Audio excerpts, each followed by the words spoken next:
Très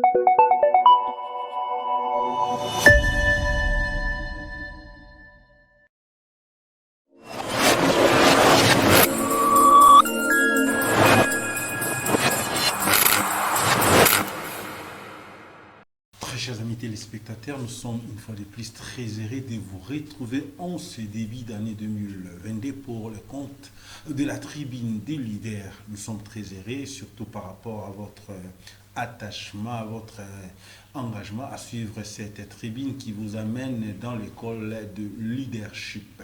Comme vous le savez, nous avons toujours l'habitude de recevoir au cours de cette tribune un leader. Il s'agit du bishop Ejiba Iyamapia, un expert en leadership.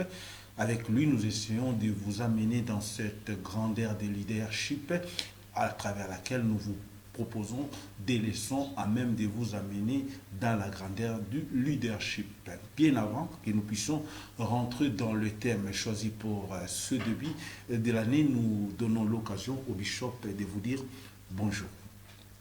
Oui, chers amis, chers abonnés MSTV, nous vous disons bonjour, nous sommes encore au temps des vœux. Nous vous présentons les vœux le meilleur pour 2022, tel est notre souhait, que l'Éternel Dieu, le Créateur des cieux et de la terre, vous protège, vous comble de ses grâces, soit avec vous. Encore une fois, nos vœux le meilleur.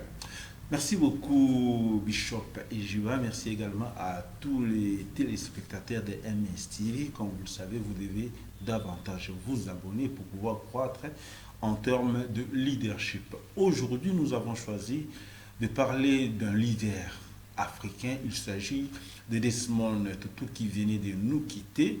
Évidemment, nous avons choisi également un leader qui les connaissait, qui l'avait côtoyé, qui certainement a des intimités avec l'illustre disparu pour pouvoir parler autour de son leadership, autour de son influence à travers l'Afrique, à travers le monde entier.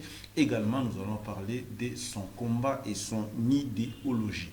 Bien avant que nous puissions peut-être nous étendre dans les plus amples questions, nous voulons d'abord revenir auprès du bishop pour pouvoir nous dire de la manière dont il avait accueilli l'annonce de la mort de Desmond Tutu.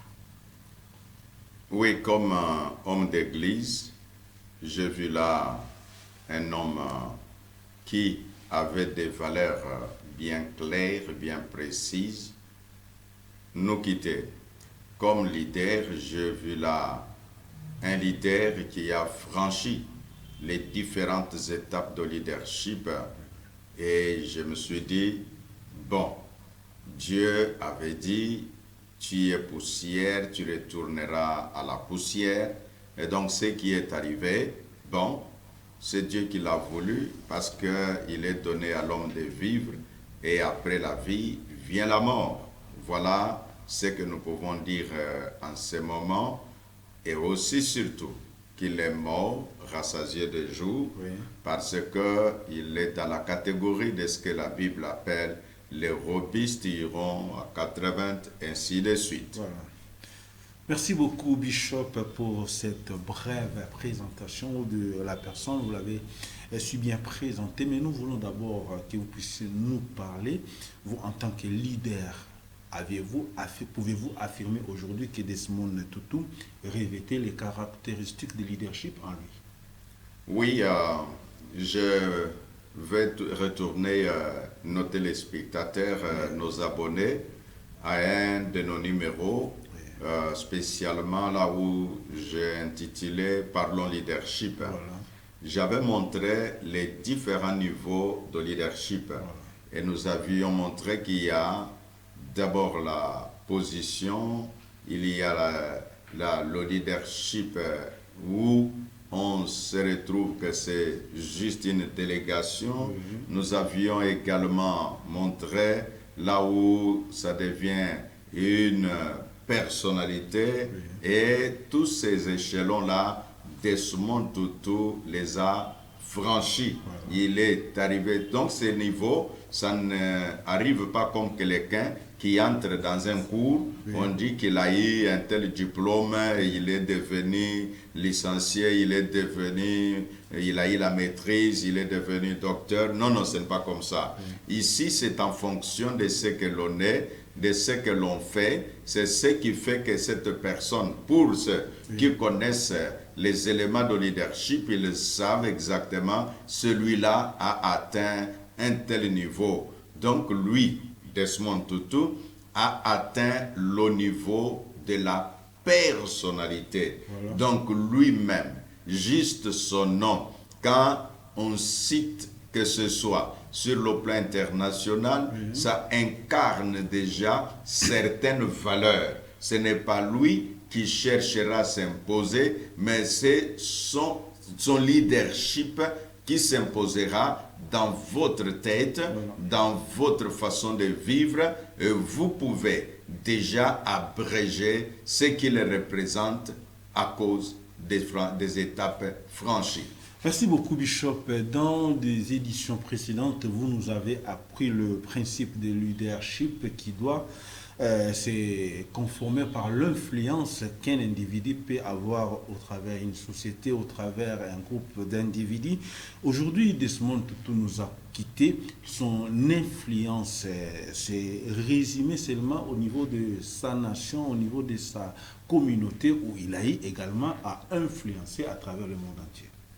Il a eu à influencer à travers le monde entier. C'est ce qui a fait qu'il a été décoré prix Nobel. Voilà. Prix Nobel de la paix, prix Nobel dans le domaine de la dignité, prix Nobel pour le droit de l'homme.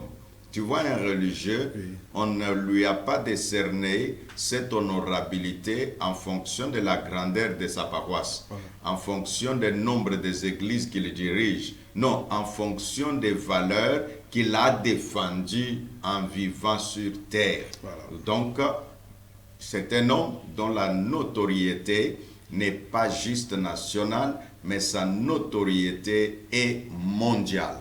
Voilà, c'était une personnalité qui avait une notoriété mondiale, comme vous venez de l'expliquer, Bishop.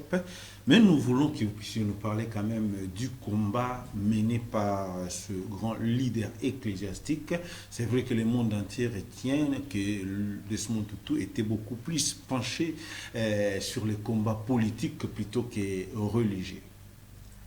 Desmond Tutu avait compris l'idéologie de la Bible en fonction de ce qu'il vivait d'abord dans son pays, avec toutes les ramifications que cela pouvait avoir sur le plan international.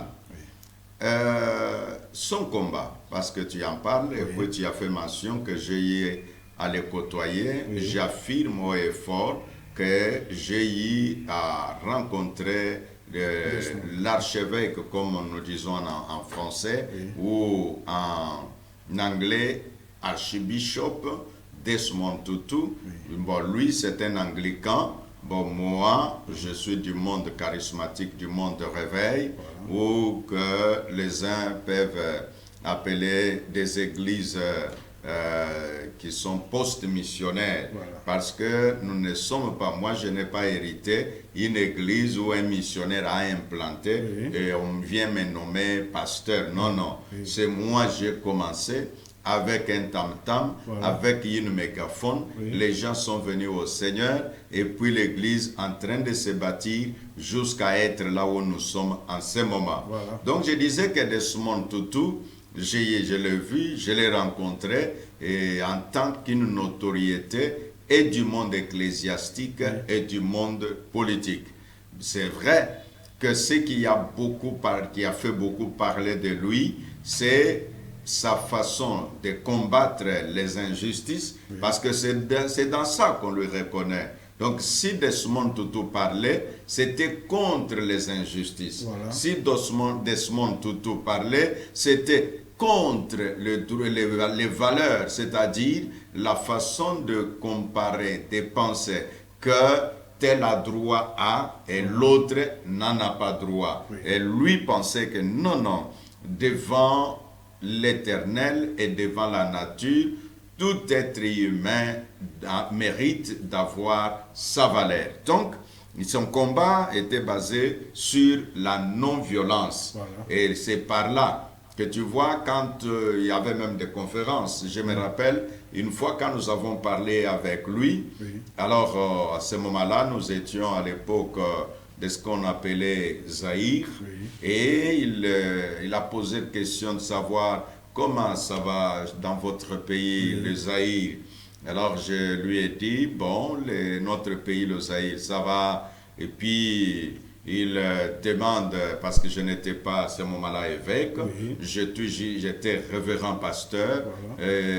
Vous savez, dans la hiérarchie, Oui. il y a des pays, dans les pays anglophones, Oui. on respecte chacun selon ses normes. Voilà. Mais du moins, parce que c'était sur l'échiquier international, on lui a dit que c'est un révérend, il vient de la République du Zaïre à son temps, Oui. et puis nous avons échangé, et puis comme j'avais dit l'autre fois, Oui. il a ordonné ses services. Voilà. J'avais déjà payé mes frais d'hôtel, Voilà. mais il ordonnera que l'équivalent me soit restitué, que Oui. ça soit lui, parce que nous nous étions rencontrés en Afrique du Sud, Oui. lui, en tant qu'un visiteur chez nous, il ne peut pas venir chez nous et payer les Voilà. frais d'hôtel par sa poche. Voilà. Et donc, je voulais dire que c'est un homme qui, lui, savait ce que c'est que la valeur humaine. Voilà. Vous aussi, en tant que leader, je sais que dans l'interconnexion du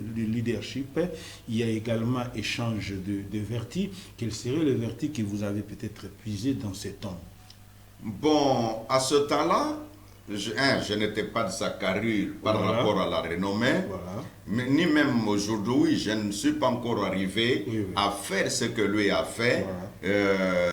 Mais j'ai trouvé dans cet homme, quand il parle, c'est d'abord sa capacité d'écoute. Voilà. Parce que généralement, les leaders, quand ils reçoivent quelqu'un qui peut être à un niveau qui n'est pas trop comme Voilà. le sien, Oui. bon, il se met seulement en donneur de leçons. Oui, oui. Et c'est par là que j'avais vu qu'il fallait changer la façon de voir les affaires nationales. Voilà. Parce que quand il me pose des questions, et chez vous là, nous entendons parler de la dictature, et, bon, qu'est-ce que l'Église fait? Voilà. C'était ça sa question. Voilà. Il ne m'a pas demandé qu'est-ce que moi j'ai fait. Qu'est-ce que Donc l'Église c'est fait? quand lui faisait, Oui. il ne disait pas que moi, Desmond Tutu, Voilà. j'ai fait. Non, il disait, c'est l'Église qui doit s'élever Voilà. pour être contre de ces genres de valeurs ainsi. Et je rappelle à nos téléspectateurs qu'il y a eu à des moments en Afrique du Sud où les églises, là où il y avait les blancs, bon, si un noir y accédait, on ne pouvait pas lui donner des chaises ou se mettait, on pouvait lui donner une place un peu quelque part. Voilà. Et j'ai même une bonne mémoire.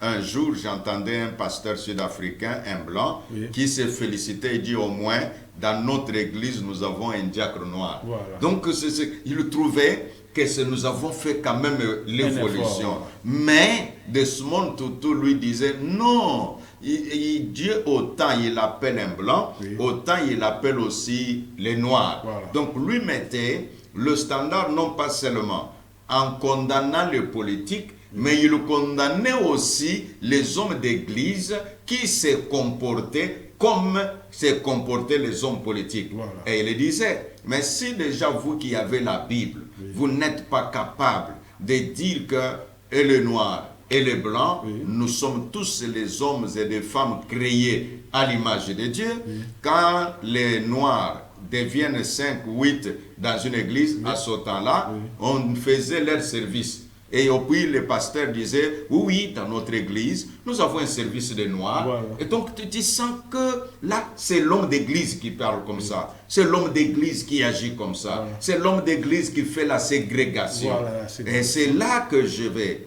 que quand nous connaissons, nous voyons la disparition de ces personnes qui ont fait une certaine distinction, ce que nous devons tirer de leur vie, Voilà. c'est apprendre Voilà. que nous, ici en République démocratique du Congo, quand nous sommes à l'église, quand nous travaillons, que peut être notre langage. Voilà.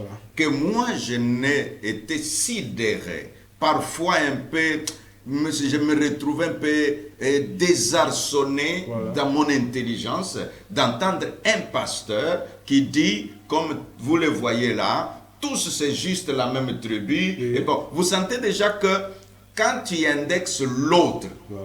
il faut savoir que ça vous Ça va retourne. revenir. Et c'est pour dire quoi? C'est lui qui est tribaliste, Oui, oui. mais il dit les autres qui ne se sont pas choisis, Voilà. mais qui les sont devenus par les concours des circonstances, en fonction de leur qualité, capacité, notoriété. Oui. Et donc, ce sont des choses que moi je pense que les pasteurs, à l'instar de Desmond Tutu, Oui. nous devrions à un moment donné lever les tons, non seulement condamner ce que font les politiques, mais condamner également ce que font les hommes d'église Voilà. qui font des choses qui s'apparentent à ce que font les politiques. Merci beaucoup, Bishop, de nous avoir suffisamment renseigné sur l'influence et aussi bien l'action menée par ce grand homme, ce grand leader ecclésiastique sud-africain. Mais nous devons reconnaître, comme tout le monde le reconnaît dans cet homme, qu'il a eu également à combattre l'apartheid au même niveau que Nelson Mandela. Si Nelson Mandela s'est battu sur le plan politique, Desmond Tutu, en tant qu'homme de l'Église, a eu également à combattre l'apartheid. Vous également, vous l'avez connu, pouvez-vous quand même nous brosser juste un peu sur ce qu'a été son combat contre l'apartheid? Oui, son combat contre l'apartheid, Oui. à des moments quand il le disait, il parlait, que moi, je parle d'un combat contre l'injustice. L'injustice. C'est comme ça que lui nommait. Voilà. Alors, c'est dans cette injustice-là Oui. qu'il disait, mais comment vous pouvez, vous êtes tous dans le même pays, on se retrouve, la classe où se trouvent les Blancs, ils ont tous les matériels, ils sont bien installés, bien assis, mais là où se retrouvent les Noirs, c'est une petite salle bondée de gens, où les gens se mettent même à sol, et les enfants lisent, étudient sans livre, et quand vous allez quand il faut détailler la matière qui est donnée, Voilà. chez les Blancs, ils apprennent en afrikaans et on ne leur apprend pas en zoulou, Oui. mais chez les Noirs, on leur dit, bon, si vous apprenez un peu de l'afrikaans, Oui. on vous considère comme si vous avez évolué. Voilà. Et quand vous qui apprenez, je ne sais pas, dans certaines langues locales, que ce soit de l'anglais ou consort, on vous retrouve, oui, c'est un homme, comme on appellerait en anglais, un average. Donc, une personne moyenne. Voilà. Et Desmond Tutu disait, non, mes amis, ces enfants-là de noirs et ceux de blancs sont tous les êtres humains créés à l'image de Dieu. Et donc, ils ont droit, c'est là qu'intervient, toujours dans les combats contre les injustices, Oui. il dit, ils ont également droit Voilà. de pouvoir bénéficier l'attention des gouvernants, Oui. bénéficier aussi de ce que l'Afrique du Sud produit, Voilà. au même titre que les Blancs. Voilà. Donc voilà, nous disons là que l'apartheid était une branche de son combat dont l'idéologie était les combats contre les injustices. Voilà. C'est là que nous interpellons Voilà. le monde religieux.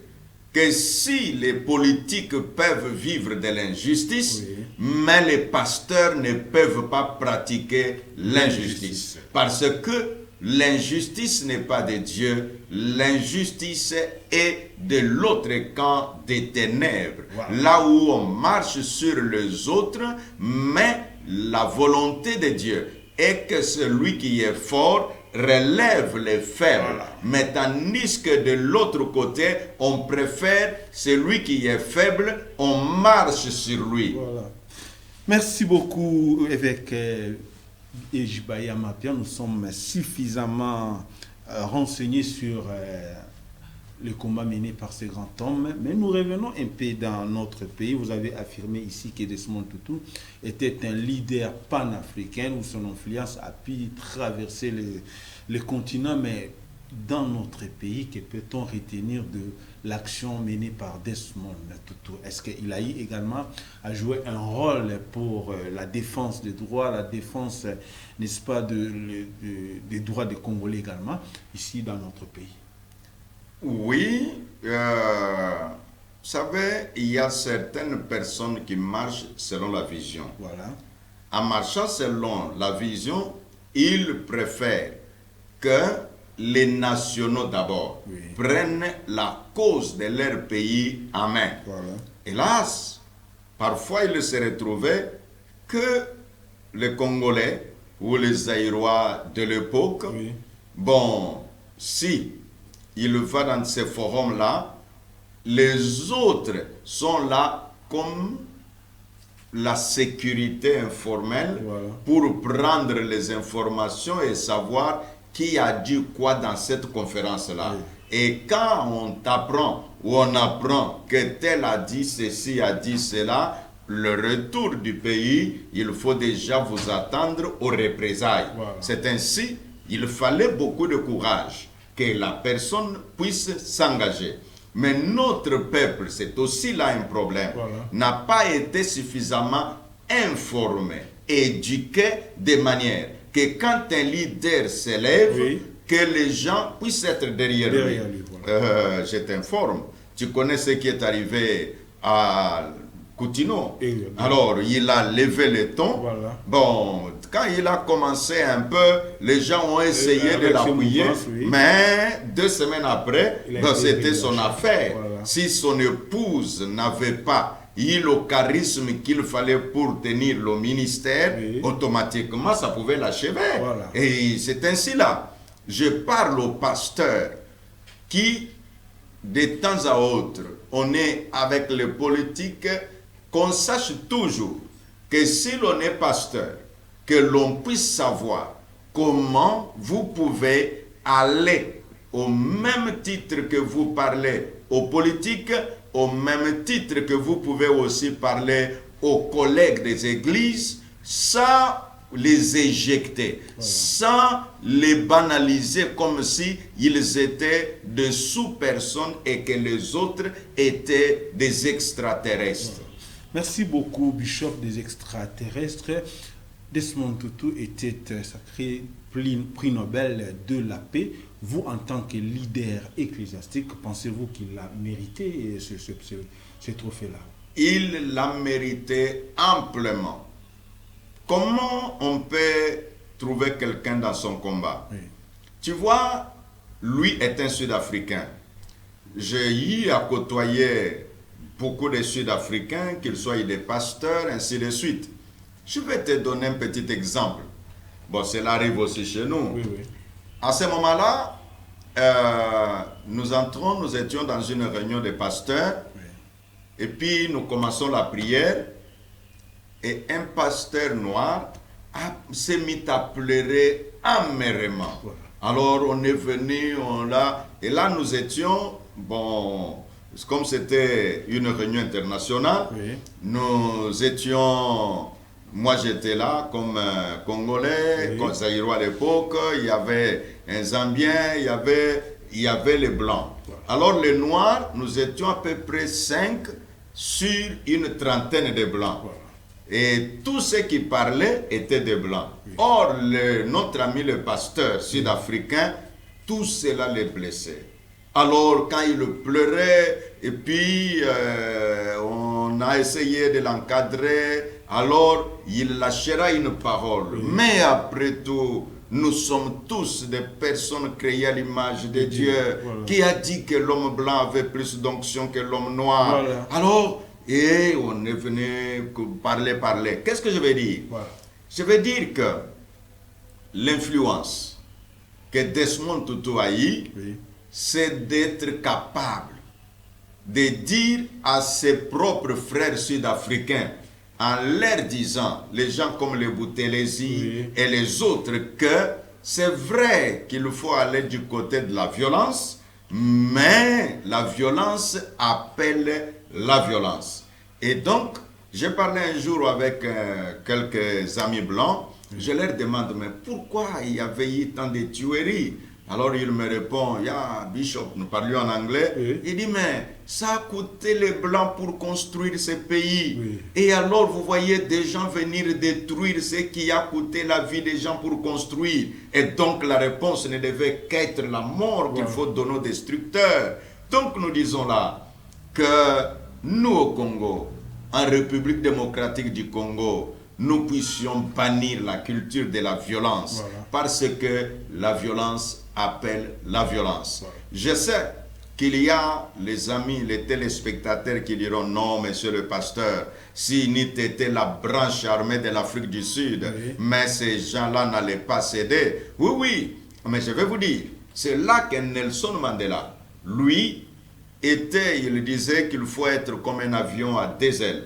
Vous avez les deux bras, nous avons les bras droits et les bras gauches. Alors lui disait, bon, les Inkata, donc c'est-à-dire la branche armée. Il disait, bon, ces gens-là, quand ils bougent, les gens qui n'entendent que le langage de la force, alors ils reculent un peu. Et nous qui avons le langage de non-violence, que nous puissions savoir comment faire passer le message. Merci beaucoup, Bishop, pour toutes ces bonnes informations à travers cette grande personnalité qui nous a quittés. Je rappelle à tous les téléspectateurs que nous sommes en train de revenir sur le parcours d'un grand homme, d'un grand leader africain. Il s'agit de l'archevêque Desmond Tutu qui nous a quittés, qui a été mis en terre le week-end dernier. Nous allons peut-être nous approcher à la fin de notre tribune d'aujourd'hui, mais nous voulons retenir quelque chose, Bishop. Qu'est-ce qu'on peut retenir comme héritage de la part de ce grand homme de la paix? Nous disons à ceux qui nous suivent en ce moment que si Desmond Tutu, son combat aussi a pu évoluer, c'est parce que ses compatriotes étaient à ses côtés. La population était à ses côtés. Mais qu'est-ce que nous remarquons parfois en République démocratique du Congo? Tu peux t'élever avec un combat qui va au-delà de ta famille, de ta communauté, mais qui vise l'homme créé à l'image de Dieu. Les autres te regarderont en disant, non, peut-être il a juste besoin d'un positionnement. Besoin de te combattre. Oui, te combattre. Et que nous puissions apprendre que ces gens-là ont accompagné Desmond Tutu. Nous disons également que nous devrions toujours combattre pour des valeurs. Cet homme, Desmond Tutu, ses grandes valeurs, il a prêché la non-violence. Parce qu'il est pasteur, ça pouvait qu'être son langage. Cet homme, Desmond Tutu, il a prêché le respect des droits de l'homme.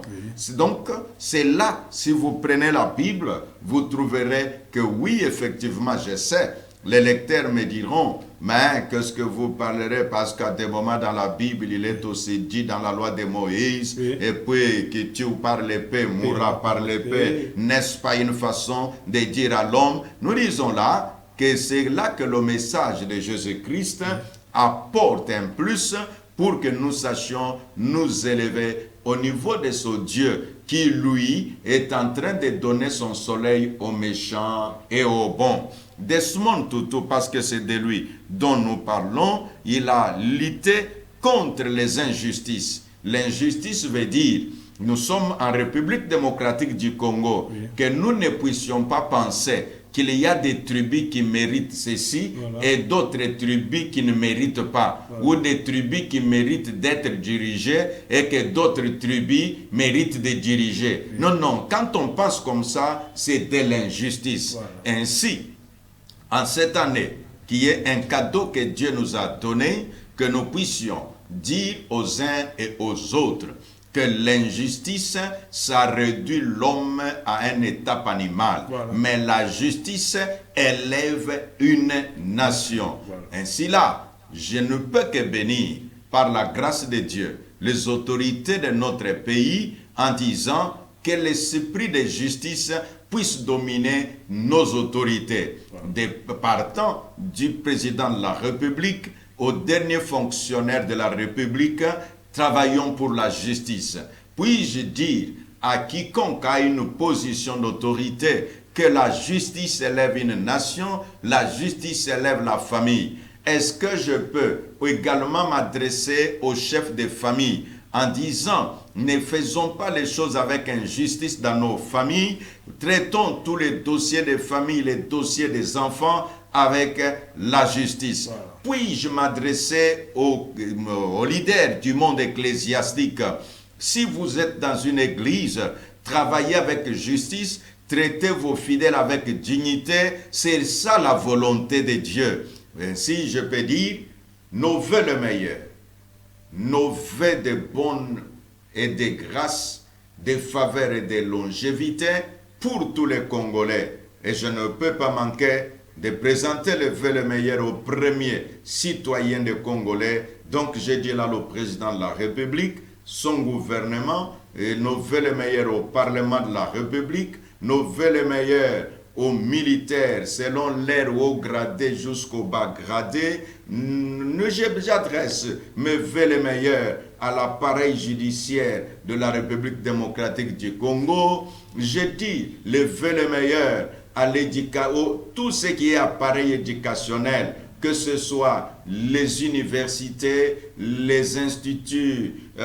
supérieurs. Je n'oublie pas les humanités parce qu'avant d'arriver à l'université, tu passes par là. Je n'oublie pas les enseignants de l'école primaire parce qu'avant d'arriver aux humanités, tu passes par les primaires. Est-ce que je peux oublier les maternelles? Ceux qui prennent cet enfant qui ne sait pas encore bien parler et l'apprendre à bien articuler. Donc je dis, levez les meilleurs à tous les corps pastoraux de la République démocratique du Congo, quel que soit votre rang. L'évêque Jiba Yamapia vous adresse ce vœu pour l'an 2022. Que l'Éternel Dieu bénisse la République démocratique du Congo et son peuple. Merci beaucoup, merci surtout au bishop qui a pu disponibiliser son temps pour nous amener dans cette grande école de leadership où nous avons tiré un modèle. Il s'agit de l'archevêque Desmond Tutu. Nous avons suffisamment appris en termes de leadership. Il me reste qu'à remercier cette grande équipe technique qui nous a assisté pendant cette tribune de leaders. La prise de vie était assurée par Caleb Ilunga. Je tiens à vous fixer rendez-vous très prochainement sur la même chaîne, mais seulement n'oubliez pas de vous abonner et aussi bien de faire abonner d'autres personnes sur MS TV. Ciao. Merci.